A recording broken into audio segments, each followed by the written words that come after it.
Welcome to Women Talking Tech, the sassy, opinionated, always irreverent look at what's happening in tech and social media. Welcome to Women Talking Tech, episode 35, the sassy, irreverent, and always opinionated views on social media, technology, and other stuff we find cool. I'm Margaret Reynolds with iTech Global, and we'll do a quick roundtable starting with my co-host, Bonnie Sainsbury. Bonnie Sainsbury, Social Media Smarter, and I would like to welcome the Hangout on Air calendar people. So we're part of the Hangout on Air calendar system this week, first time. So welcome to strangers. Okay. Who's next? Taking a picture. I'll go in. I'm Stephanie Michelle Scott of Wildfire Effect Media, and what we do is help you tell your digital story in digital spaces. And I'm Mary Kane with Blogsite Studio, and I help people take control of their web presence one site at a time. Hi, and I'm Barbara Wesley from Dimensional Business Solutions. And it's dimensional because we do all kinds of things for business. We do social media, software, custom programming, all kinds of goodies. Excellent.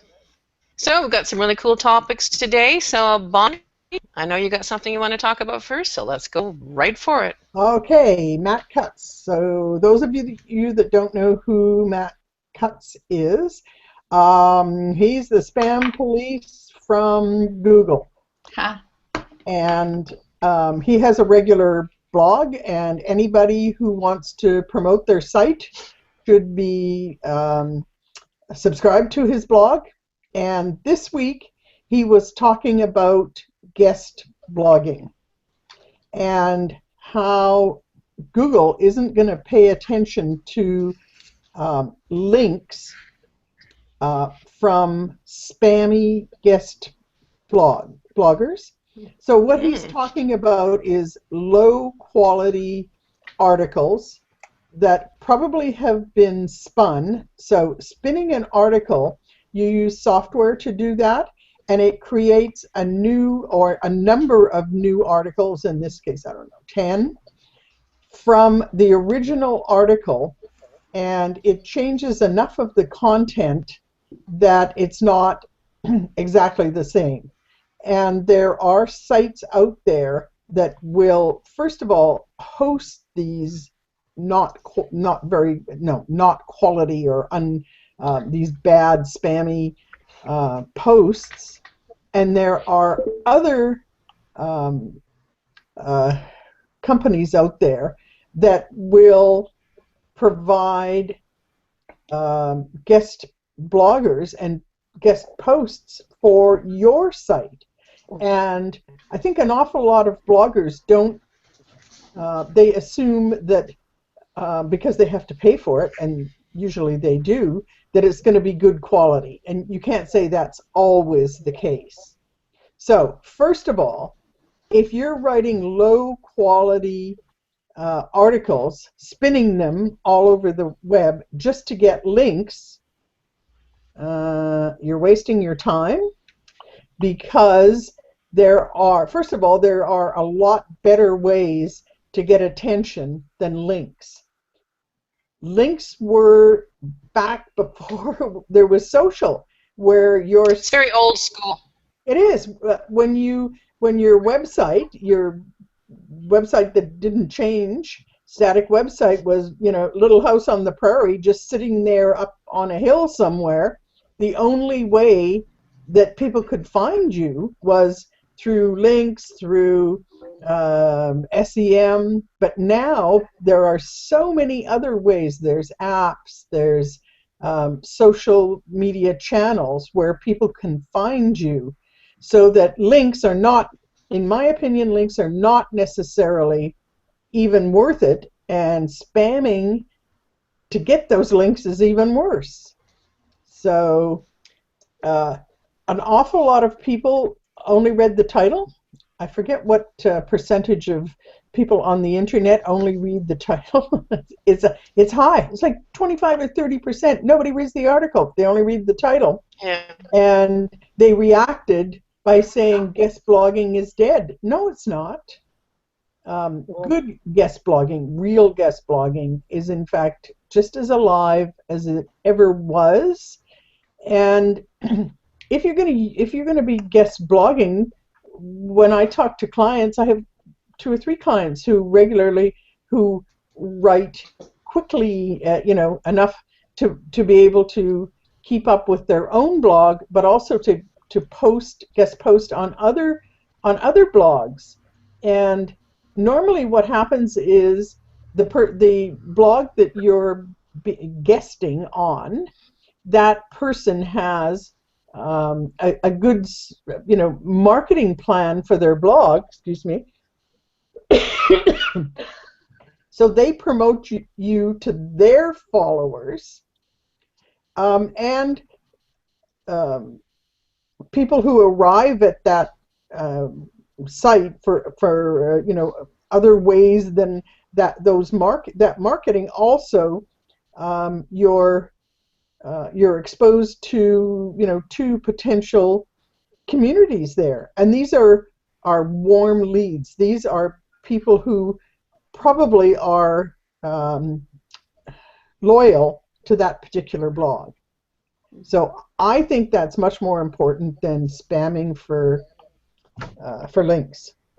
I open it up to anyone to agree, disagree, add more.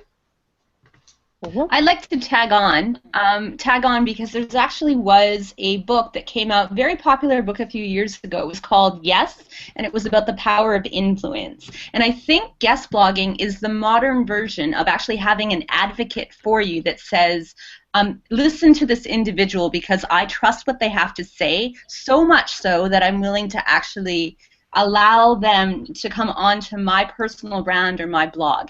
And that becomes an incredibly powerful tool in brand management.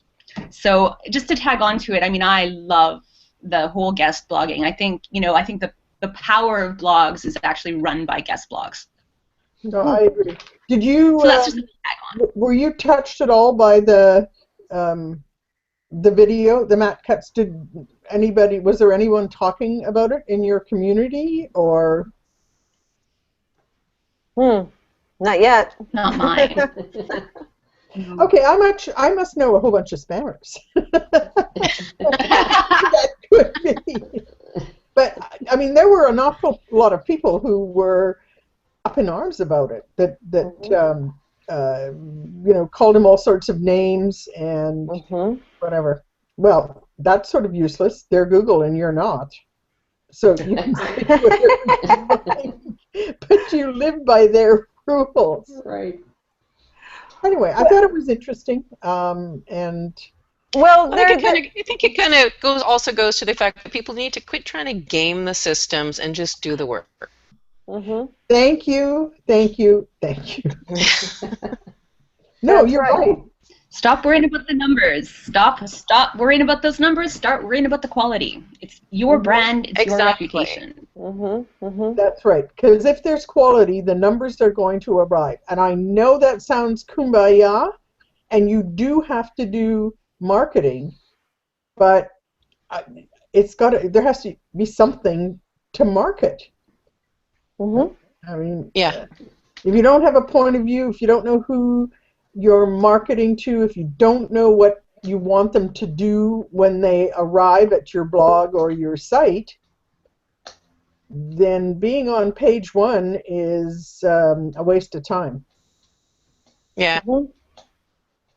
Anyway. Yeah. So basically, guest blogging in a spammy way is dead, but the real, honest, authentic guest blogging is very much alive. Right. I think that's what he corrected himself in saying. Yeah. But it's not just done. It's the spammy stuff that's done. Well, and that's what you want to avoid. Well, the spammy stuff's not gonna get you the links and the activity that used to. That's going to be frowned upon, and it's not going to do you any favors. Quality always wins out. Right. No, I absolutely agree. But there's some people that just haven't figured that out yet. Oh, I get those emails. Well, there's some people that are never going to figure it out because. Yeah, there's always going to be people that just want a shortcut. It's like, I've got that one client, and he's like, should I do this? Should I do that? And it's like, really? There is no easy way. That you don't get sucked into spending money to get this. It's not gonna. The only thing this is going to benefit from is that company because they're getting a client. They're not going to do you any favors. Right. What they're promising is not realistic. You get so many emails, saying, oh, you can get 10,000 email addresses, you can get this, you can get that, and it's all the easy peasy, right? And, you're going to build your business, you're going to be making 10 grand a month in 3 months. We all know that doesn't work, and it's, so just forget that. Exactly. It's the same as like, oh, you can have 10,000 followers. You look at them and they have like 50. Like, wouldn't you use the service before you start to sell it? And also, too, it's like, so you have 10,000 followers that are absolutely irrelevant to your business and have nothing to do and are never going to interact or engage with you and never buy any of your stuff. What's the point? Yeah, right, exactly. Well, it's people. It's funny. Understand that the number of followers doesn't have anything to do with your influence. Someone may pay attention to you because you've got 100,000 followers, but you have to produce. Yeah. Stephanie, you were going to say? There's a very I was going to say, I just yesterday I was doing some research on YouTube, and I found an incredible, I guess it's a podcast that talks about business and how to be great at business called Mary TV. I'll definitely send the link because it talked about overnight successes, the reality of overnight successes in about a 3 or 8 minute video, and it was just her answering some questions about what really happens when you do like get your wish and go for these crazy campaigns and actually become very popular very fast. And it will surprise you to find out that that's not really the way to success.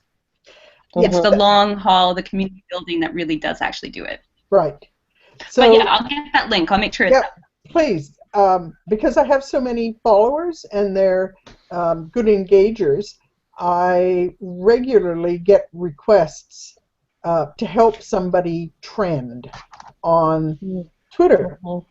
And then you take a look at their Twitter account, and they haven't posted for 2 months. And then when they did, they were, whining about some sports team or, there's no way you could tell who this person was. So even if they did get 10 influencers to help them trend, there's no substance there. So whatever product it is that they're selling, there's no trust there. You just look at it and you think, why is this person trending? There's no trust. There's nothing behind it. So right. And that goes. I mean, we keep going back to it's a lot of work and it takes time. Usually 2 or 3 months before you see any kind of results where people find you and then they realize that you're here for the long haul. So that goes for blogging on your own site too. She says, as she's not as good at it, but this is actually I have written 3 blog posts this week, so I was very proud of myself. Wow, good job. I know. Well, they say I get enthusiastic. Quite accomplishment. Yeah, you don't have to be a Hemingway or anything to blog, right? People aren't looking for that. It's just what your content is.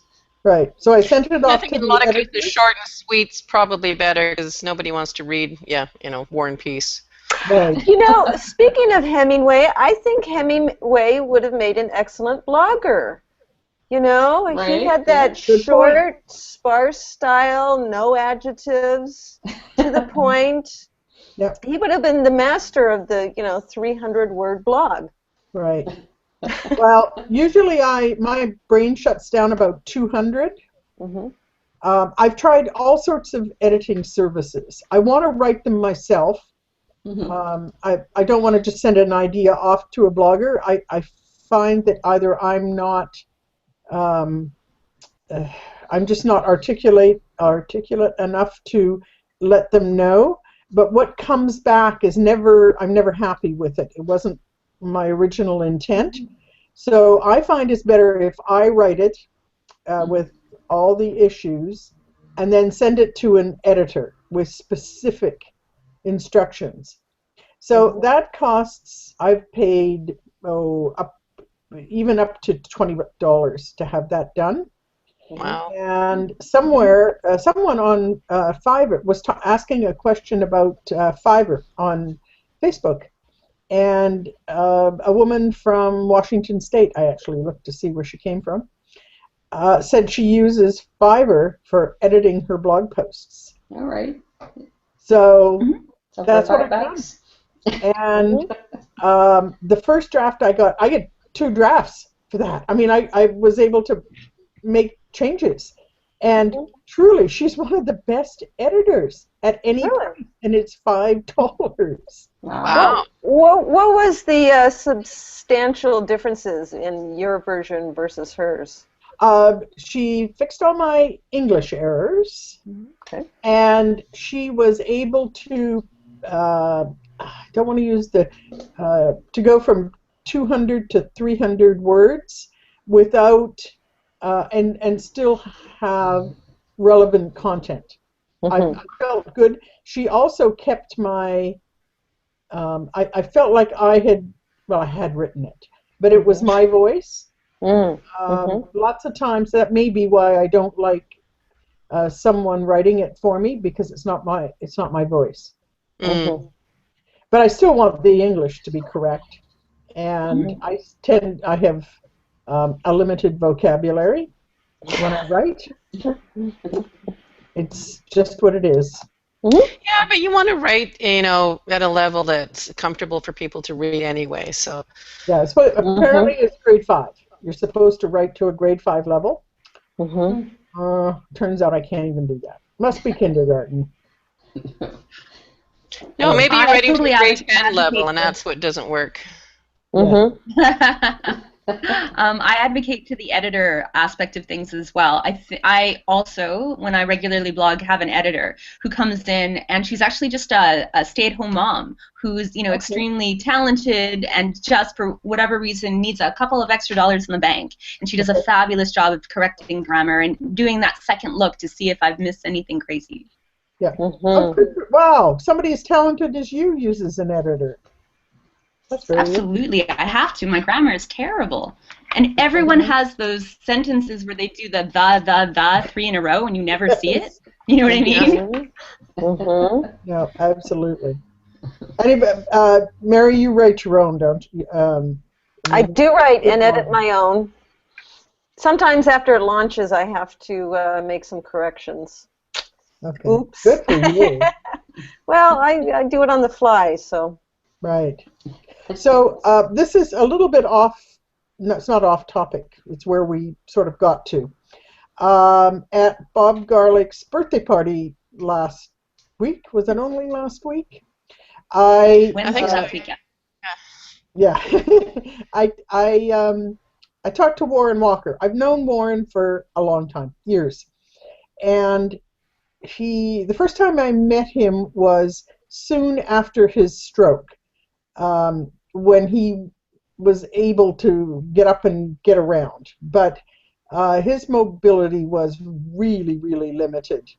And I saw him last Wednesday, and he walks with a cane, but other than that, it was day and night. And I've been nagging him to blog for, probably at least a year. And something I said on last Wednesday made sense, and he started a blog, and he started it on, I suggested he started on Medium. So for those of you that don't know what Medium is, it's just a blog, you can add some photos, and you can add some links back to your own blog, one link maybe back to your own blog. But it's pure blogging, it's pure content. And I often suggest that people use something like Medium. I don't like Tumblr just because of the crap that's out there. I don't think it's quality, and I worry about your brand on Tumblr. But on Medium, and then there's a whole community of people on Medium who follow you. So I put that out as maybe sometimes WordPress gets in the way, where people want to brand their site and spend too much time doing that and not enough time creating content, which is what you're supposed to be doing. I mean, your site has to look good, but maybe that's someone else's job. Maybe that's not your job. Comments? Yeah, well, it's good to start with a good-looking blog, and then once you get it fixed up, you just focus on the actual content. You know, I mean, you make it look as good as you can and give it an upgrade once in a blue moon, but you know, if you've only got something to say, Medium is great, but if you've got something to sell, right. You know, you should be on WordPress, and you should, you know, have it working well and looking good and all that, in addition to providing really great content. That's just how it is. I agree, but I am now to the point where I'm thinking beginning bloggers maybe should start on something like Medium, and it has to be for sure. a quality platform. Not all of those platforms are good quality. So, and there's also Ghost. Ghost now is okay. launched for the world, so that's another one. I've been meaning to try that one out too. I tried out Medium, and it's cool. I had a hard time finding my post later, but yeah, there was. I agree. I think it's a good idea because people do get bogged down in the technical end of things. You know, what does it look like? You know, what am I going to have on the you know, the top, and what are my menu going to look like? And most people don't have that expertise. Right. And yet. Yeah, so if they can start writing, at least they will have something out there to refer back to when they do get their WordPress blog going. So I think it's a great idea. Yeah, if you're spending all of your time on the design, then okay, but that's not going to get you readership. That's not going to get you traffic. Right. So Margaret, you you help a couple of bloggers, don't you? And are they already have a site that's up and they already have a site that's up, but they're not heavy duty bloggers yet, so they're just working on it. Okay. Well, the other thing also about having a site that provides a really good user experience is supposedly Google rewards that. They like to see a site that is well laid out and users can navigate well. Yes. So there's that if you want to get favor from Google. Right. But yeah, I guess my point is I run into so many people who are fixated on, you know, getting a header. Do I need a slider? And, you know, worrying about things that really don't count when they should be laying down enough content so that people will want to come back. Right. And something that's very simple is probably a better way to start. The other thing is Medium really forces you to write. That is what it's there for. You can't use fancy fonts. You can't embed things. So I think that it's good for bloggers who are returning and also bloggers who are fairly new. The other nice thing about Medium, again, I haven't tried Ghost, it's probably similar, is that what you see is what you get. Yep. And so you're type, making changes, and then as soon as you hit return or tab or whatever, it looks exactly as the readers are going to see it. So there's none of this, save it and then go to the front end to see what it looks like, which is really nice. It makes it go so much faster. Right. Mm-hmm. So speaking of Google and all these other things, Bonnie, how about the Google Analytics features for marketers? Okay, so I'm actually going to rely on the post because there was quite a bit of new There information. is quite a bit in that. So Google Analytics, I hope everyone here is using Google Analytics to find out what's happening on their site. If it's you don't have to be a Google Analytics expert, just start. And so can we just go around? What do you use Google Analytics? What numbers do you consider to be the most important? And let's just stick to blogging for now, since most of us are blogs. Mary, what? Well, when I look at Google Analytics, I look at the top stories that have been hit and read, and then I kind of order them by that, the top stories, and then I look at the time they spent on the site, and especially the bounce rate. Right. I look closely at that. So can you just explain bounce rate to those people that don't know? Well, the bounce rate is, I don't know exactly how much time it is, but it's a short amount of time so that if they come to the page and then they navigate away from it within a certain amount of time, then that's considered a bounce. So if they go there and they look at the page and they're like, no, this is not what I wanted to read, they go away. So it's disconcerting to know that people are like not finding what they want on your page, especially if it's a page that's getting a lot of hits. Right. So Yeah, high bounce rate, not good. Low bounce rate, much better. So Stephanie, do you use Google Analytics? Yeah, absolutely. And the thing, if it's for myself or it's for my clients, it's always the exact same thing that I look at first, and that's the links, so the navigation of people who are showing up on the site by doing what is it called? Insight analytics, where you actually see the live percentages overlaid on the site, because I'm a visual person.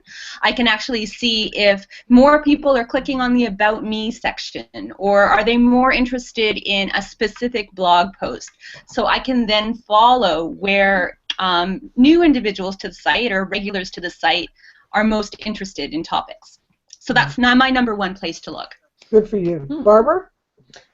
Yeah, we look at the users, the returning users and the new users to see what's happening there. And bounce rate, definitely, see where it's bouncing. And then I also look at where's the top place that people are coming from. Yeah. So, because I have clients that it's very important that the people in their area are looking. Like, they want to be very local. So if I see that they're within, the couple 100 miles where they are, then we know we're doing it right. Mm-hmm. So that's really important for us. And Margaret. I agree with Barbara. It's like, because for one of my client, he definitely wants local people looking, so I think that's always an important factor.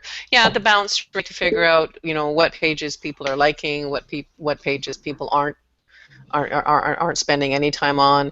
So yeah, and it's always interesting to see the new versus the returning visitors, because I think you definitely want people to be coming back. So I think that's an important factor. New, always good too, but it's when they keep coming back that what do you think? Okay, I'm interesting them enough to make them come back. Absolutely right, because they're usually not going to buy the first time. They're not goodness, no. However many times. So yeah. So I And agree there's with that. to add, Bonnie. Mm-hmm. Oh no, I was saying Bonnie and yours, of course. Oh, okay. Well, I'm I interested to agree hear with. what it is you like to think No, about. I agree with everybody. I'm interested in bounce rate. Returning visitors is, as a percentage of new is something that's important. And I want to know what kind of a device they're on. So, is it Apple? Is it Windows? It's hard to know, but you can tell whether it's on what kind of a device it's on. So, how important is mobile? That's if it's very important and your site isn't responsive. Remember what I said about not fiddling with the design? That's when you should be fiddling with the design. So, yeah. So some of the new features, and really everybody who has a blog should have access to it. Don't let some web designer or some SEO or marketing person um, just distill the numbers for you. At least, even if you get a report from them, at least take a look at the raw numbers, because you're the one that knows what you want to accomplish, and lots of times that other person doesn't really understand the way you do. So that's what I would say. Mm-hmm. So there's new reports, and there's a lot more information. So traffic sources, that's something that's important to me. So and now they're saying that's been replaced by acquisition and behavior. So that obviously that's important. You want to know what they're doing, why they're there. So, right. ABC data, I think that's probably something that most people aren't interested in, but there's better segmentation. So you can actually take a look at your community and who they are, what kind of behavior. And if you want to engage with them, you obviously have to know who they are and how they want to engage with you. So that's really important. Demographic data, I don't know. I tend to be middle of the road. I have slightly more women than men, but it's only like a percentage point. And I am all over the map in terms of age, 18 to about 55. Maybe the 35 to 55 might be slightly more, but I'm kind of all over the place, and I don't know what that means. It's I appeal to everybody. That's hard. I don't know. Do you have, a specific demographic that you appeal to? Or do you not care about that so much? Does it matter? I don't know. I maybe think it doesn't, but... Well, I think, too, it depends on how much information people have given their browsers as well. Yeah, that's right. That's true. And is your social media and your analytics numbers the same? They should be, shouldn't they? Right? I think so. Yeah. And I do think a lot of people don't fill it out because, when I come back with mine and it says like I've got 80% white males, I'm like, I don't think so. I don't think that's what's happening. Yeah. Because if you look at my Twitter followers, they're not 80% white males. They're all over the map, right? So we've got everything. So most people, I don't even think I've put mine in. I don't think that, because I don't want people to know who I am. So they already know enough. They don't really need. Yeah. Well, I skew a little older on Twitter. Oh, okay. So but it's slightly more males, but the numbers might be a little bit more but still, you could say 50-50. Most are in North America, but I have a big following in South America too. Isn't that interesting? I don't know. ¿Cómo estás? Anyway, I thought it was interesting. I've just been looking at, there are a couple of new Twitter tools that show you a little bit more about your information, and I've been playing with tweet times. And I haven't done that for a while. And for me, because I have people all over, early in the morning, like 3 o'clock in the morning, PST, I'm getting an awful lot of engagement on Twitter. So what's that, like 7 o'clock Eastern time? So maybe my followers in Toronto were early risers. I don't know. Yeah, people checking in before they go to work. There's just a tag in, and I know that we'll be going into this in further episodes, but there was a statistic that came out in 2013 that stated that individuals are more likely to actually be reading news in the very early morning, in and around 7 or 8 o'clock at night, and then right after work time between 5 and 7. So if the content you're putting out there is newsworthy, that may be one of the reasons, according to a U.S. 2013 study. Right. Yeah, so that would be, yes, that would be what I'd be putting out on Twitter. So, yeah. So save the fluff for the midday? I think so. Yeah. Okay. Saturdays. And when people are getting up with their coffee and they're like hanging out in bed checking their email. Yeah. I don't bother with my Facebook. I don't even know what the numbers are. I'm more interested in actual engagement. How many people like and how many people comment. And the comment part is the best, as far as I'm concerned. Oh, of course, yeah. So, yeah. Have you noticed a change with Facebook, Bonnie? I know you're very big on it. Have you noticed any of the changes that have been talked about with Facebook? Yeah. Well, I did notice that there was I follow a lot of people and a lot of business pages. Just some of it is just to see what's out there, what's happening. And maybe in the last week or so, I've been getting a lot more irrelevant information. Oh. So I've gone in there and I don't unfollow anybody unless I block you.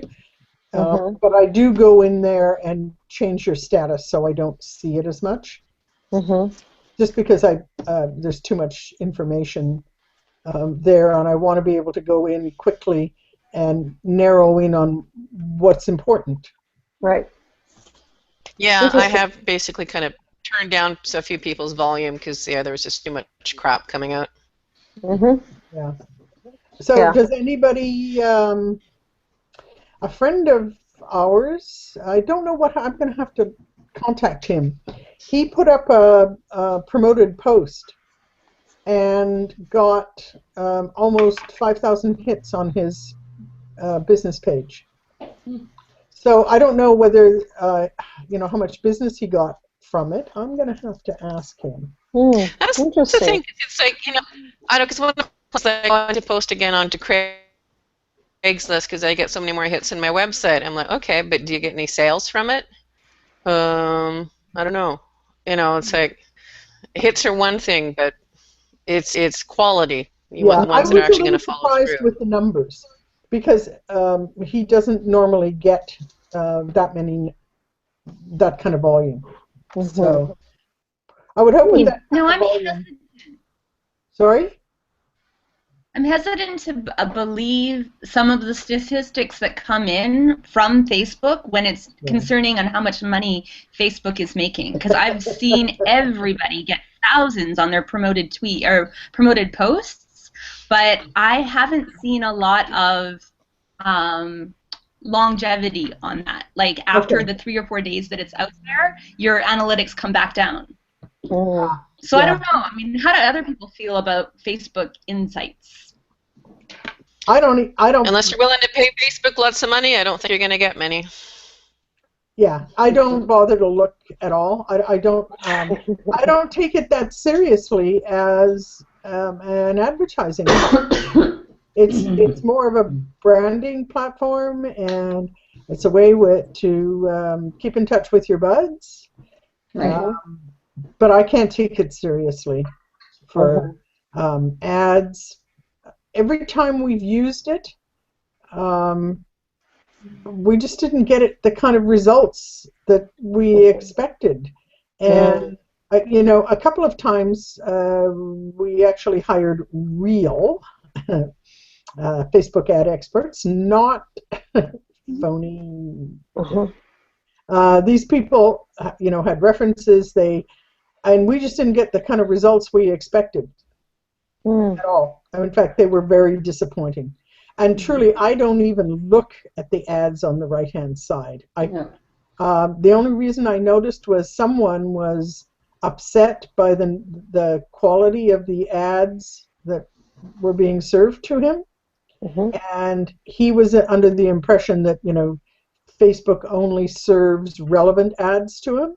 And, I mean, that has been the case for a very long time. That's funny. Yeah. They wanted me to join. I did look over when he posted that, and the Teamsters wanted me to join. Oh, hey. Stuff. Probably making a whole lot more money than I do as a Teamster. But you got to pay them. Oh yeah, in union dues. Yes, you got to pay your union dues. Yeah. Okay. But Google does follow me around. I mean, Google AdSense follows me around. I know.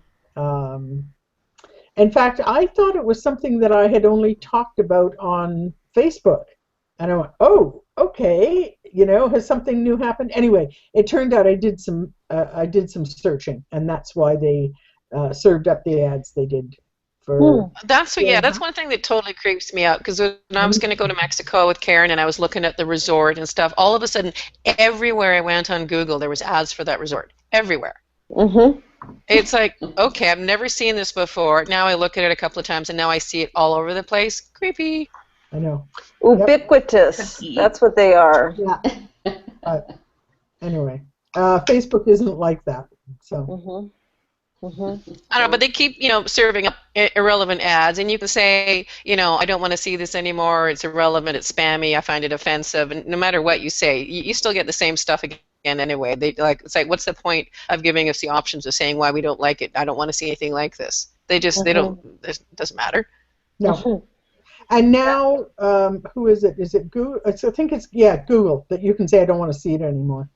You know what? I am. So I can focus on what I have to focus on, and I don't even see ads anymore. Most of the time I never notice the ads either, but sometimes you'll think, okay, what is over here? Irrelevant, spammy. Yeah. And then I go back to ignoring them again. Yeah. Right. Yeah, if anybody's trying to market to me on Facebook, sorry, it's not going to work. Yeah. Yeah. So one other thing that I wanted to talk about is we talked a lot last week about net neutrality. So net neutrality means your ISP serves everything to you that I want. If I want Netflix, they don't do anything except serve it to me.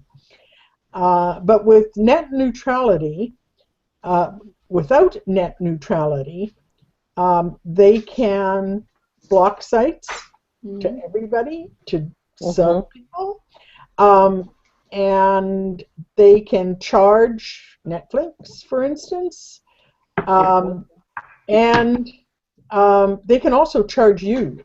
So there's a Huffington Post article that talks about, and right now it's just speculation, but how much more you may have to pay once net neutrality is no longer the norm. Mm. So you'll still pay your $29.95 or whatever your access fee is, but think of your cable company where you pay a whole lot more than well, maybe it is only $29.95 for the basics, but you get CBC and 2 other channels. And so it goes from $29.99 to $129.99 if you want to watch sports, if you want to watch, A&E. So basically, this is what this article is saying, that, if you want to use, quote, specialty sites, you're going to have to pay extra. $5 here, $25 there, whatever. And they can also throttle the speed of the traffic. So, I mean, how are you? Do you think that that's just, over the top? Is it something that does it concern you? It's very, very wrong. This is not what the internet was supposed to be for. Sorry. Yeah, exactly. It'll be interesting to see, how this is going to play out and how the people are going to react. Because, you can vote with your dollars. So what's this going to do to free Wi-Fi? So now you go into a coffee shop, and most of them, there's some sort of a gate there. It's free. But there is some sort of a gate there where you may or may not have to submit. Agree to their terms and conditions. Yeah, which we all read. Oh, definitely. But and maybe next time you're there, when you go to a browser, you're going to see a coupon, you're going to see something. But true, I mean, that's the cost of free. Right. But what's going to happen if someone wants, say, we'll just take Starbucks. So someone wants the Starbucks audience because they've decided, and I don't know this, I'm just guessing, that they're young and professional, and they have a certain threshold of disposable income. I mean, anybody that pays, I don't know, $7. I don't drink coffee. $7 for coffee seems, when I buy someone else coffee, it just, by the time I have tea and they have coffee, I just have to bring out more money because it's more than I expect. But let's just assume that Starbucks now can subscribe through a certain ISP that only delivers the kind of information that they want people to see. Mm. Yeah. I don't think it's that far away. Mm-hmm. I mean, that would be evil. Yeah. If I was a coffee shop, the first thing I would do is, restrict Netflix. I'm appalled at the number of people sitting in coffee shops watching. Oh. Yeah, I don't know. I think I see this as pure evil and more of a threat than most people realize. Mm-hmm. And maybe I'm just old and grumpy. Mm-hmm. Well, I think that, just to add in on that, I think people really have to consider one really important kind of slippery slope that it means, and that's if you say that you have to have money to have access to information and news and education, that means those that simply will not spend the money on those things are not going to have as many opportunities as individuals that do have money. And as soon as you get into that realm, then you're talking about a complete different change in society and the way that we grow and what opportunities and what leaders we're making for ourselves. Mm-hmm. Is it that massive of change? Because there already is a lot of people that, if they don't have the money, they're not looking at the news in the same way other people are going to. So yeah, it may kind of make it a bit more better defined, but I think it already exists. But I think it might be. I agree. Go ahead, Stephanie. Oh, I was just going to say, I mean, for that, yes, but I agree that there are a lot of people who may not be aware of the news and they're not actually looking at the news. But if you think about, we understand net neutrality. I mean, we're talking about it here, but we're probably a very small percentage of the population that understands that there's something different that's out there. The mass generation is thinking what they see is what everyone else is seeing, and they're not looking any further than that. So this is going to be their reality. Yeah, those are the people that are And that's fine really where I with. was going. Those are the people that are fine with going with the top stories that Facebook thinks they should see. Or Yahoo you know. News or any of those news Right. sources. And the other thing is, it's just, I mean, there's still a large part of the world that is not even connected to the internet. So they are kind of out of the loop to begin with. But if we start squelching news and other information, it's just going to cause more inequality in the world. And that's really the biggest problem that I see happening, apart from environmental damage, is inequality around the world. No. Well, and it's sort of a form of censorship too, I think. I mean, if you look at China and Myanmar and these places where they have internet, but they're only allowed to, they block stuff out, so they're not really seeing the whole picture of what's happening in the world. They're only seeing what's happening in their own, backyard, and and obviously that's to control their population, right? Sure. We want to be, China's the best place or whatever, and so everybody else is blocked out. Do we want them to start doing stuff like that here? So that No. Yeah, no, no censorship. The other thing is the FCC is going to appeal. Of course they are. Yeah. Good. So there's probably Again, there's something probably to gonna be stay, a poll stay or on top something. of. Oh yeah, but I think so. It's something to certainly, keep an eye on and be aware of. And it's like, but I still think people will be able to vote with their dollars, and that's hopefully going to have a lot to it. So, anything else to wrap up this show? No. Well, I mean, we got lots of other things to talk about, but I think that was a good show. Yeah, I think gotta save some for next time. Right. So glad you could all join us, ladies. That is awesome. We love having you here. So come back next week, and we'll be talking about lots more cool stuff. And have a great week. Thank you. Bye-bye. Bye.